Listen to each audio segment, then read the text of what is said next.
കൊച്ചിയിൽ അന്തർ സംസ്ഥാന കവർച്ചാ സംഘമെന്ന് സംശയിക്കുന്നവർ പിടിയിലായി. രാജസ്ഥാൻ രജിസ്ട്രേഷനിലുള്ള കണ്ടെയ്നർ ലോറിയിലെത്തിയ 3-അംഗ സംഘമാണ് പിടിയിലായത്. കസ്റ്റഡിയിലിരിക്കെ സ്റ്റേഷനിൽ നിന്നും ശുചിമുറിയുടെ ജനൽ പൊളിച്ച് രക്ഷപ്പെട്ട പ്രതിയെ സമീപത്തു നിന്നും പിടികൂടി. സംഘത്തിന് ഹരിയാനയിലെ കുപ്രസിദ്ധ മോഷണ സംഘമായ മേവത് ഗ്യാങ്ങുമായി ബന്ധമുണ്ടെന്നും സംശയം. തമിഴ്നാട് കൃഷ്ണഗിരി ജില്ലയിലെ ഗുരുവാര പള്ളിയിൽ നിന്നും ഇന്നലെ വീടിന് മുന്നിൽ നിർത്തിയിട്ടിരുന്ന കാർ മോഷണം പോയിരുന്നു. കണ്ടെയ്നറിലെത്തിയ സംഘമാണ് കാർ മോഷ്ടിച്ചത്.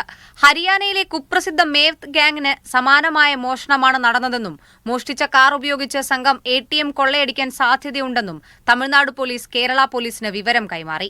തുടർന്ന് നടത്തിയ പരിശോധനയിലാണ് പുലർച്ചെ 4:30 നെട്ടൂരിൽ നിന്നും രാജസ്ഥാൻ രജിസ്ട്രേഷനിലുള്ള കണ്ടെയ്നറും 3 പേരും കസ്റ്റഡിയിലാകുന്നത്.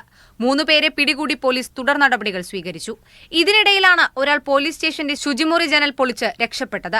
ഒരാൾ ഓടിപ്പോകുന്നത് കണ്ടു എന്ന് സമീപവാസികൾ നൽകിയ വിവരത്തിന്റെ അടിസ്ഥാനത്തിൽ നടത്തിയ തിരച്ചിലിൽ പോലീസ് സ്റ്റേഷന് സമീപമുള്ള പ്രദേശത്ത് നിന്ന് ഇയാളെ പിടികൂടി. കുഫോസിന് പുറകിലുള്ള കെട്ടിടത്തിന് മുകളിൽ നിന്നാണ് ഇയാളെ പിടികൂടിയത്. ഗ്യാസ് കട്ടറുകളും ലോറിയിൽ നിന്ന് കണ്ടെടുത്തു. കാർ വഴിയിൽ എവിടെയെങ്കിലും ഇറക്കിയിട്ടുണ്ടാകാമെന്നാണ് പോലീസ് നിഗമനം. ഉന്നത പോലീസ് സംഘം പ്രതികളെ വിശദമായി ചോദ്യം ചെയ്തു വരികയാണ്. മീഡിയ 1 കൊച്ചി.